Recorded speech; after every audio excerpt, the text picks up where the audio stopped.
Hello and welcome. I'm Cassandra Eve of Whole Woman, and I love to share the evolutionary process of women and our divinity and our humanity, how they integrate. And today I'm talking to Francesca Cassini, who is the founder of the Silver Tent, an organization that is rewriting the myth of the older woman. So welcome, Franny, and thank you so much for joining me today. I feel really blessed and honoured to have this conversation with you. So I'd like to invite you to start by sharing a little bit about yourself and what is the Silver Tent? How did it come about? Oh, I didn't know it was going to be such an involved question, Cassandra.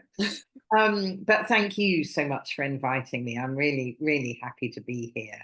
And how the Silver Tent emerged, I guess the spark of it was when I was on an aeroplane going over the Andes to Lake Titicaca in 2015, I think.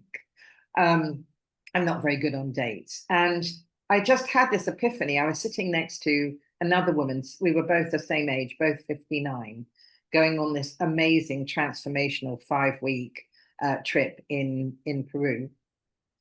And I thought, it's embarrassing to say that I thought she was quite dowdily dressed and was very judgmental. And I just made an assumption she was going to be boring, which is embarrassing to admit, I've got to say, but it is the truth.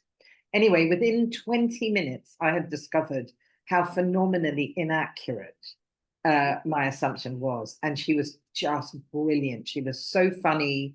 And I really heard the wisdom in what she was saying, but I was also aware she didn't realize that she was being wise. She didn't realize she was sharing anything other than herself.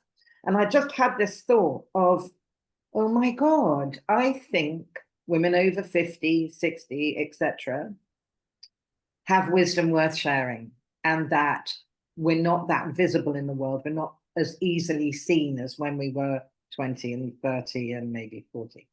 So it stuck with me. And as I've always been a bit of an entrepreneur, it didn't take that long after that trip, I think it was about a year or something, for this idea of the Silver Tent to come about through a series of processes, spending 4 months in a in an off-grid yurt through the wildest, wettest winter on record in Wales helped.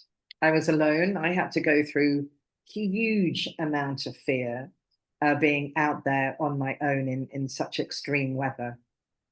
And I realized that we have something. We have something. And particularly as women, and I just have the sense it's in our DNA, and potentially held within that whole menopausal journey, of which I was fairly unaware. Um, and so I set the Silver Tent up basically as a place where women over 60, 70, 50, 60, 70, 80, and beyond, if they're online, can meet and begin to notice through the mirror of conversations that actually we all have something unique to share that's worth sharing. And the more that we travel through this strange world of ours right now, the more vital and valuable I think we are. There's something about our generation that can remember having our feet on the sand, climbing a mountain, having dinner together, not with virtual reality goggles on. So it's a place for women to meet online mainly, although we're spreading out a little bit more now to include more offline, but to recognize their own personal wisdom, to recognize that we all have something worth offering in our world today. And through that, to create like ripples of influence, really shifting the global culture to one of love, because we might also be the generation that remembers what it's like to have greater depth of relationship than a lot of the younger generations do, simply because they're online all the time. So I think that covers your question. Absolutely. You know, it gives a real intriguing taste of your journey and how your evolution has brought you to this place. And it's interesting. I think you mentioned you were just coming up to 50, and there's a time when we're coming up to 50, coming up to 60, and then in our 80s, when we go through really profound evolutionary shifts that is reflected in our astrology, in the universe, in the movement of the planetary rhythms, which is something that I'm really interested in. So we are talking about becoming an elder. Is that an aging process, or is it an evolutionary process? And I've just reached 70 earlier this year. Yeah, which is like, whoa, you know, I look at it and I remember my dad saying when I was about to enter my 20s, you will always feel the same inside. You know, you'll always be that same kind of person inside. And I just didn't believe him. But, you know, now I know it's true to some extent, although I notice the changes that I've made over a lifetime. And I look in the mirror and I kind of go, who is that woman? You know, because often I think, particularly through menopause, we don't recognize ourselves because we are going through this both aging and evolutionary process. Now, in my work, what's just been coming in for me is this deeper understanding of what I call the sacred spiral of being woman. And that there are 4 stages to that. There's the maiden stage, the mother stage, which is not necessarily a physical mother, but mother to our creative projects. Then the queen, and then the crone. And that we don't move definitively from one to the other, that we're constantly spiraling between all 4. So the maiden is still alive in you and is still alive in me. The mother's still there, the queen is there, and the crone is growing. So what does that mean? And given our theme, aging or evolution, what's your perspective on that? Is it an aging process? Is it an evolutionary process? For me, it's both and, but how do you feel about that?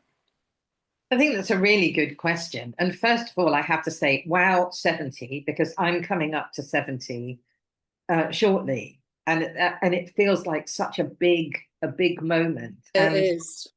And I had this really weird experience the other morning. I got a rush of excitement. I was like, well, that was unexpected. Like, wow, I'm going to be 70. And my rational brain just went, what? Like, you're excited about that? And I kind of feel that that links into your question: is it aging or is it evolution, or an aspect of both? And I love the sense of the spiraling and the fact that we don't go definitively into one and then let go of the others, because I feel all of them kind of chatting away inside of me. Mm. But I think the idea of wisdom, I think everybody has wisdom according to the life that they've lived. That will be locked in their memories, maybe in their DNA, at whatever, whether you talk to somebody who's 20 or 50 or 90. I think we all have certain levels of wisdom. But I think some of it is, I was just reminded of that joke that knowledge is knowing that a tomato is a fruit, and wisdom is knowing not to put it in a fruit salad. So, and it's just such a clear answer, isn't it? It's like, what's the difference? I think that lots of people can know a lot, but it doesn't mean that they're wise in their knowledge unless they've been through certain experiences and have the humility to recognize when they went wrong. And I think we're brought up on the whole to believe we have to be right all the time. I think it's very difficult, not so much maybe for women, but I think we're taught more to be able to say that we're wrong. But I meet so many people who are unable to say, do you know what? I'm really sorry, I got that wrong. I think on the whole, I'm really good at it. But I recognize the difference. If you want to gain wisdom from your knowledge, you have to know or be able to see how you can use that knowledge most effectively. And that comes through relationship, doesn't it? Relationship, Yeah. people, with our environment, with whatever. And so I think it's a product of aging, and there is a sense of evolution. I certainly feel that I'm evolving, not just aging. And I'd said earlier that a little story had come to mind about, whether we are naturally wiser as we get older. And the story that came to mind was two of my cats about 20 years ago. I had an old boy who was called Rovi, and he had been an entire cat until his old age. So he had fought with everything and sired probably a million kittens when we moved to London. And then I had a young cat who just thought he was the prince. And you could see the difference in how they behaved. And one night I got woken up and I went to the back door and I could see the two of them in the garden. So my young prince, Persian prince, is there trying to face down an interloper cat from the next door garden.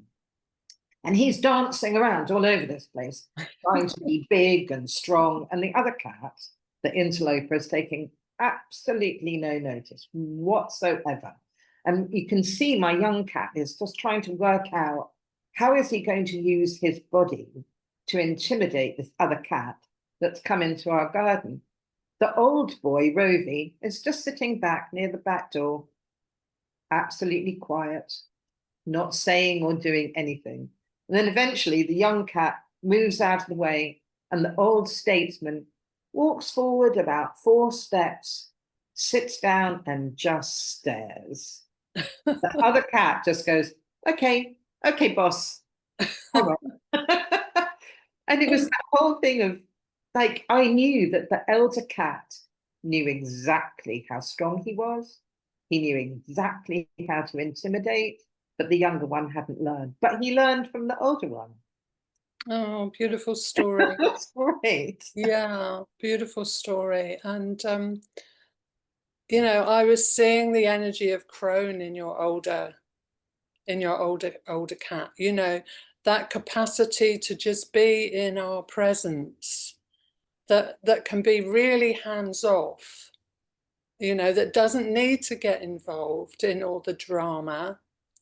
But that presence really speaks. It speaks on another level. It speaks on a level of frequency, and how profound that is, to be in that place, yeah, of really knowing oneself. Actually, I feel and it's not knowing oneself as an identity, but knowing oneself as a being that includes the identity, I and think that's so powerful to just get that. And I can really feel how much I can learn from that cat. Just oh yeah, stillness, that yeah, silentness. absolutely. And that takes experience, and you spoke about humility and the capacity to kind of be awake to our shadows and go through the underworld, which is such a profound teaching through the feminine mythology, through our feminine journey. I mean, we know that just through menstruation, that we're constantly cycling between these different states of being, as a younger woman, and then as an older woman, we've gone through the bigger cycle of that, of menarche through menopause, post-menopause, and so on. So it's very much in our nature. It's innate in us, as it's innate in the earth. We see that now. I mean, when we're recording this, we're moving from summer to the beginnings of autumn, and it's like I can feel it in my bones when it starts to happen, and then we get the physical evidence of the nights drawing in a bit and so on. But there's a shift in the energy before that happens. So that need to face the underworld in ourselves, you know, to recognize, as you put it, where I went wrong, you know, without judgment, with awareness that we're here to learn and grow and discover. And that going through those darker periods, you know, as I would call it, the spiral down into our humanity, if we can meet that with our love of ourselves, with our divinity, then we can make that journey a journey of evolution, as well as acknowledging the human elements of it. So for myself, over the last year, I've been really spiraled into a new place where I've had to face what my mind might label the aging process, but which I actually know is a gift of recognizing that death is a fact, you know, and to embrace that. Our Western culture, we generally avoid that. You know, death is hidden. If you go to India or places like that, it's very obvious. It's part of their culture. It's embraced. You know, you can't avoid it. Here, you know, speaking generally in our Western culture, we do avoid it, although it's rooted there very much in our Western mythology, in the Greek mythology, this journey through winter, yeah, which we face every year. We go into the darkness, we go more into the inner world. You know, nature has gone underground. There are times when we need to pull back from the expression, creative expression of life, and move more into that inner world. So that's something that I've been facing through some challenges to my body. And having to let go of who I think I am, what my creative expression is, and face, you know, the aging aspect of the process of becoming an elder. And I feel at some point, if we're graced to live a good long life, then we all are faced with that at some point. So that going into the darkness is the place where we can develop that real sense of presence and then come out of it renewed, but with greater wisdom. So for me, it's brought more balance about rest, taking care of my body, not running on inspiration, which is something I've done most of my life. You know, it's like, oh yeah, all that, all that. You know, I can do that, I can do this. I'm really inspired by this. And just being more measured in terms of recognizing that here on the earth, everything that I create requires energy. It requires that I feed it. You know, it's like a child. It requires that I feed it. It requires I take care of it. But actually, the source of that is myself. And if I'm not deeply feeding and nurturing and taking care of and grounding my own body, which to one aspect of myself is a kind of limitation, because we can go anywhere in consciousness. That's our gift, isn't it? That we can go anywhere in consciousness. And yet the real wisdom, I feel, is knowing it has to come back through the body, through my humanity. And it's brought me to a broader understanding of aging and evolution, that embracing the aging, embracing the human, embracing the woman can give rise to the next evolutionary process in a more mature way. So how about you? What do you feel about that aging, the aging and evolution? How does that sit for you? Well, I'm just hearing what you're saying about discovering that there are physical things that are taking your attention now, and realizing it made me laugh about running on inspiration, Mm, because I think that's been my whole life. And when I'm not inspired, my energy is phenomenally different, and not one I've actually loved. which is like note to self going on there. Mm.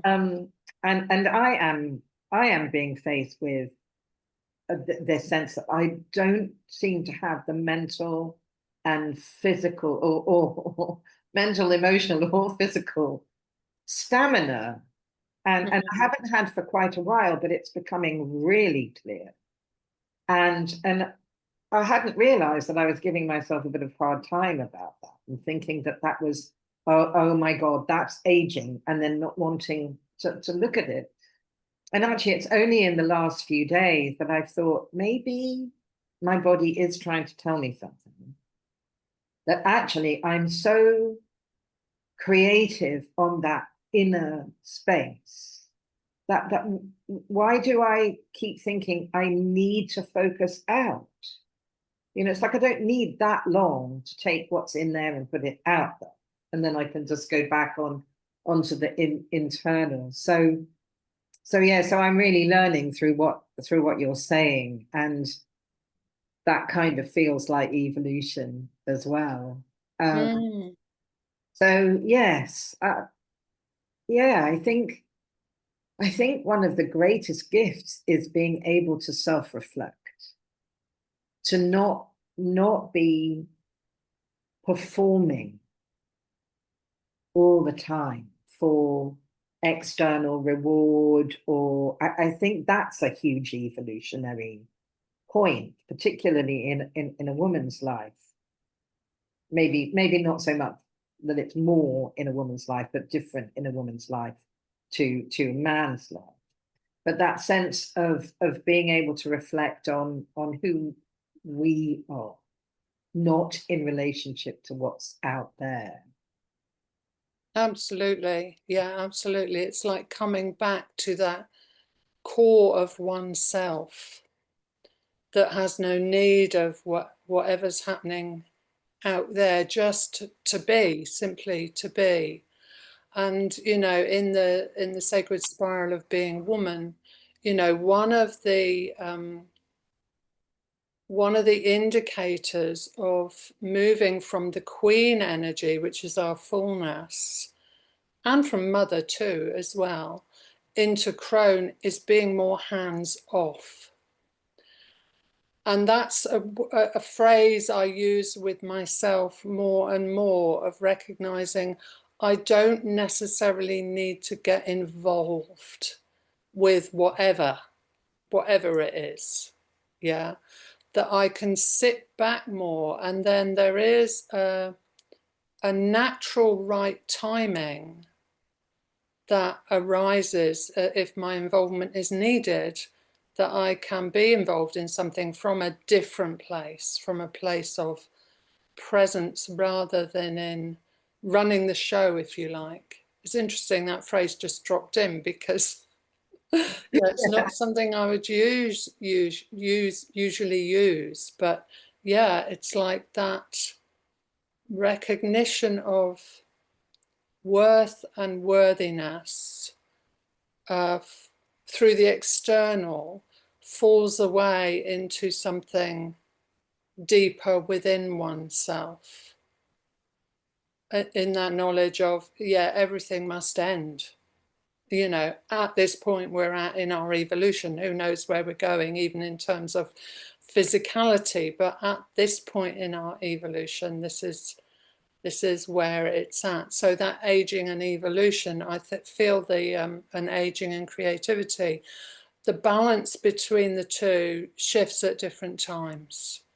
And as you were talking about, you know, self-awareness, being self-aware as being one of the most important factors, you know, that's what is the gift of this process of recognizing what's my agenda, what's behind this movement, yeah, and is that something that is right for me at this time? Because I know with the running on inspiration, if I don't pick something up, you know, that's dropping in, it will be picked up somewhere within the collective. So it doesn't necessarily, because I'm aware of it, doesn't necessarily mean it's for me. And that's something an old teacher of mine once would really point out, to me. He would say, just because the phone's ringing, Cassandra, it doesn't mean it's for you. That's great. I And love that's really, you know, that's kind of a nutshell moment, isn't it? It's like, oh, it. okay, yeah, that makes complete sense. I love that because I've often thought in the past that, you know, I've had a thought come in. It might be a thought if I'm on my own, or it might be something triggered by, you know, being with a group of people. And then thinking about, oh God, that would be a cool little product, or that would make a good book, or, you know, any of those. And I used to start things. And then when that conversation finished, or when those people left, or whatever it was, that energy for following through would just go. Yeah, Just gone. yeah, And I'm so much more aware now of when an idea comes in and it roots itself. yeah, And it's like, oh, okay, this one, this yeah. this is where I need to put my attention. And you know, when I first started the Silver Tent, so I must have been 60, 61, maybe 61, anyway, somewhere around there. And I decided that my 60s was going to be my best decade ever, or best decade so far, which it has been. Now I'm holding that intention for my 70s, that my 70s will be a better decade than my 60s. Mm. And now I've forgotten where I was now. um, You're talking about things rooting. Meeting, that's right. But the point is just Oh well, flown. it may come back, because I received an image when you spoke about that, which is like in spring when all the shoots are coming up, not all of them make it. So nature has so much to teach us about our own creativity and evolutionary processes. Does she Yeah, not? Yeah. she does. Yeah, Really. the wise mother. Yeah. So Oh, I'm go so sorry on. to Has it interrupt. come I've to you? got, I just remembered. So when the silver tent came through, it was like a series of clunks. Like I call it a clunk of brightness. And by the time I started actually creating it, I knew exactly where I was headed. And every now and again, people would go, oh, this is great. You could do this, this, and this. For example, this was a great one. You could have a dating thing. You could introduce men to the silver tent, and you could have a dating thing. So I knew, no, not going to be. But anyway, it was an insistent little, you could do that, you could do that. Think about it, think about it. So I put a post in the silver tent saying, it's been suggested to me that I create a dating opportunity for the silver tent. What do you think? Oh, well, Barrage, you have got to be kidding. This is a sacred space for women. And it was Mm, really interesting. But the number of people that would try and get me to take an idea of theirs that they felt would work really well. And I found it really easy to just go, no, no, no, because I knew. But yeah. if I hadn't, if that had not been a well-rooted creation of mine, I could have spun off in so many different directions and created something that would have been kind of fractured, Yeah. really. So yeah, Yeah. that deep knowing, I think, comes with aging and with Mm, mm. Yeah, fractured and exhausting. Yeah, because there wasn't congruence in you. So that's a really important point, isn't it? Is that congruence. So what would you say to a woman watching this video conversation that we're having, who was in that frame, that kind of paradox of, oh, I'm aging, or oh, I'm, you know, this is a possibility, kind of caught between that? What would you say to a woman in that place? Oh, it's an unknown, isn't it? Yeah, It's an unknown, and we've been taught to always know. We've been taught to be right, and been taught to know the Mm. answer. But actually, the most fertile place is the unknown. So that would be my first thing, is that going into the unknown might be scary, but it doesn't mean that it's going to be bad. There are so many opportunities when we open our minds and open our hearts to stepping into an unknown. And so many of us that have gone ahead of time. And we're all kind of championing you to step forward into this unknown and know. Oh, there's a great phrase that Jeanette Kishore Mackenzie said to me years ago, which is, this is the main meal. This is the main meal. Not when we were younger, it's now. This is the Mm. time that we really come into our own. And I think that to me is the most inspirational thing. Is maybe it's not beyond here there be dragons. Right. Wow. Be Yeah. beyond here is these are where we can have the dreams that we can actually sow and Yeah. bring into Yeah. reality. And yeah. Yeah. For our own lives and for the collective. Yeah. So what dropped in as you were speaking about that is the question, what am I feeding myself with? Yeah, what am I feeding myself with? That need for something external, or that connection to myself that's really rooted in my body and in my being, in my humanity, in my divinity. And the key phrase that I would share would be trust yourself, because that's not something that we've been gifted with, many of us, that thing about being wrong, being in the wrong place, being too much, all those stories. And And actually, this is the age where trusting ourselves is so deeply important, trusting that deeper layer that sits in the unknown as well. it's Yeah. interesting though, isn't it? Is that I remember the transition that I went through from belief intuition at all. I used to say to people, I don't have that women's intuition thing. I don't have it. To realizing that I do, I just didn't know how to access it. I was kind of floating in that mental strata Yeah. and not diving deep. And I guess that there are probably millions of women still doing that, because I'm sure that I'm not alone in that. And I think that being able to trust oneself comes from being able to go deeper.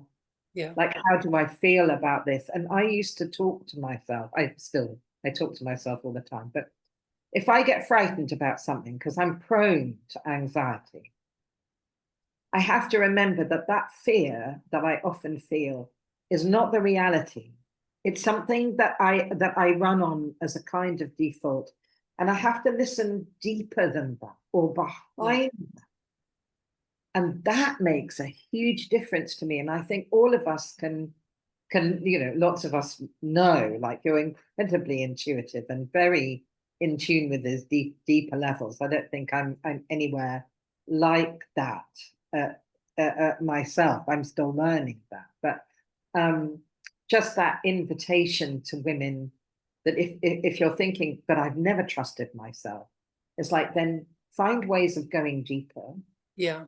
and connect with women who are going to serve and make you feel uplifted about the journey into elderhood and who you are. Because there's enough people that are going to knock us down. They don't help.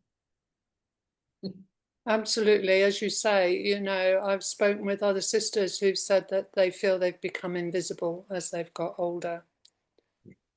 Yeah. And it's presence that makes us visible. I've experienced, that particularly from males, actually, there's this kind of look that says, you're not what I thought you were.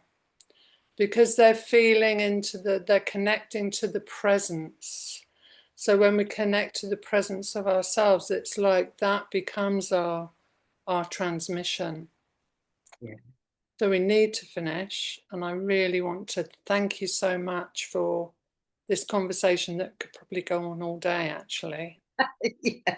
But we do need to stop. So on that note, thank you so much, Fanny. I really appreciate your sharing with me today, and long may our wisdom deepen. Beautiful. It's been an absolute pleasure, Cassandra. Thank you so much. Thank you.